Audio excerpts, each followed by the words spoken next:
সালের 5ই আগস্ট ছাত্র জনতার এই বিপ্লব সেই 2010 সালে ইসলামী ব্যবসায়ীদের সাথে থেকে যা যা করা দরকার আমরা সকল যখন অন্তর্বর্তীকালীন একটা নিরপেক্ষ সরকার দেশ সংস্কারের কাজ করছে, আমি আপনাদের কাছে জানতে চাই, নির্বাচন আমাদের কাছে গুরুত্বপূর্ণ, কিন্তু একটা অংশগ্রহণমূলক সুষ্ঠু যথাযথভাবে যার ভোট যে যেখানে দিবে। আমরা স্লোগান তুলেছিলাম, আমার ভোট আমি দেব, রাতের মধ্যে শেষ করব।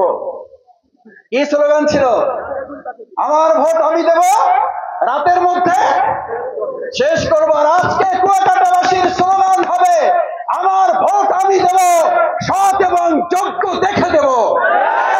এখন আপনাদের কাছে জানতে চাই, আমাদের কাছে ভোট গুরুত্বপূর্ণ, নির্বাচন গুরুত্বপূর্ণ।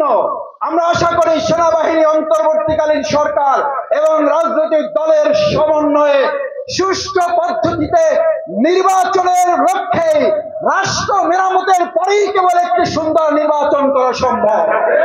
আমরা মনে করি যৌক্তিক সময়ের মধ্যে রাষ্ট্র মেরামতের কাজ যথাসম্ভব শেষ করে দ্রুত সময়ের মধ্যে জনগণের ক্ষমতা জনগণের হাতে পৌঁছে দেওয়াই এই সরকারের মূল উদ্দেশ্য।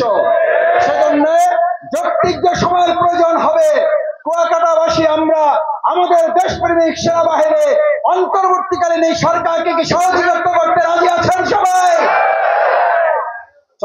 মেধার ধ্বংসের কাজ শুরু করেছিল খুনি হাসিনা। 2009 সালের 25 এবং 26 ফেব্রুয়ারি মেধাবী সেনাপতিদের, মেধাবী সেনা সদস্যদেরকে ধ্বংস করার মধ্য দিয়ে সেদিন মেধা এবং সততার কবর রচনা করে অসৎ এবং মেধাহীন একটি রাষ্ট্র গড়ার স্বপ্ন তৈরি করেছিল। আমরা সেদিনই বলেছিলাম, সেদিন শুধু 57 জন মেধাবী এবং সৎ অফিসারদেরকে হত্যা করে নাই, বাংলাদেশের স্বাধীনতা সার্বভৌমত্বকে হত্যা করা হয়েছে। সেদিন বাংলাদেশকে একটা অনুগত রাষ্ট্র বানানোর চক্রান্ত করা হয়েছিল। শেখ হাসিনার মনে সাত জেগেছিল মুখ্যমন্ত্রী হওয়ার। 2024 সালের 5ই আগস্ট নতুন করে আমরা আবার ছাত্র জনতা বিজয় ছিনিয়ে এসেছে।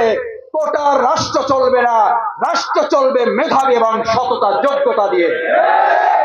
আপনাদের ভালো মনে থাকার কথা, সম্মানিত কুয়াকাটা, কলাপাড়া, পটুয়াখালীবাসী, 2010 সালের এক কালো অন্ধকার ইতিহাস তৈরি করার অংশ হিসাবে বাংলাদেশ জামায়াত ইসলামীর মেধাবী, সৎ, যোগ্য, দক্ষ আমাদের 2 জন মন্ত্রী সহ বাংলাদেশের নয় গোটা পৃথিবীর কোরআনের পাখি নামে খ্যাত আল্লামা দেলোয়ার হোসেন সাঈদী হুজুর সহ 5 জনকে একদিনে গ্রেফতার করে সেদিন আরেকটা চক্রান্ত করেছিল।